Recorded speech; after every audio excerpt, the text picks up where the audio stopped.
Господин Димов, с волейболно училище гостува в Димитровград. Много деца, много усмивки и сякаш спорт е това, което може да ги предизвика още повече. Това е правилният път. Адмирация за федерацията и за усилията, които полага да популяризира волейбола като игра, която наистина може да плени тези деца. Само с съвместни усилия на федерацията, на държавата и на местните власти можем да запалим децата и да ги накараме да бъдат част от този процес. Нашата работа се опитваме да се свършим, т.е. да създадем необходимите условия, базата, за да може децата да спортуват и да играят, но без помощта, отново казвам, на федерацията и такива проекти, както разбира се и на държавата, няма как да се случат нещата.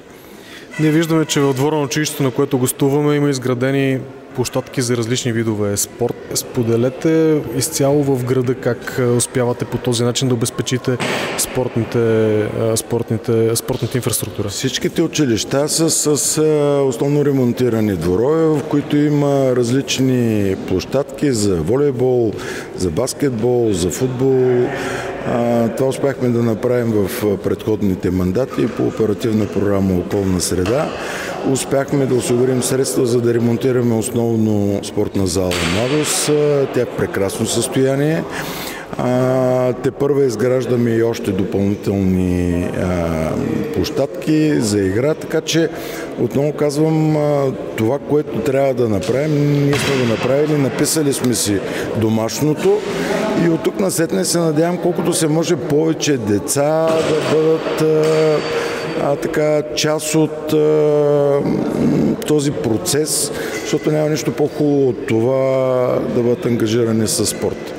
Димитровград беше една от общините, които през лятото или по-скоро късната есен подеха онази инициатива по време на цялата еуфория от световното първенство по волейбол да излучва мачовете на нашите момчета. Откъде дойде като цяло тази идея и продължава ли да има отзвук в града от това?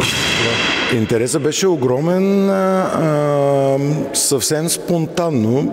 В крайна сметка никой не е очаквал, че ще се класираме на финале на световно първенство. В рамките на 2 часа успяхме да направим необходимата организация вечерта преди финала и да излъчим директно. Площадът беше пълен, еуфорията беше неописуема и отново казвам, това е много, много ценно, за да може да популяризираме волейбола. Резултатите от това, което правим, надявам се след време да дадат отражение най-вече върху децата, защото аз винаги казвам, че за високо спортно майсторство нямаме сили да се борим. Основната ни цел е да запалим колкото се може повече деца да спортуват, а от тях дали вече ще излезат качествени в бъдеще състезатели, само времето ще покаже.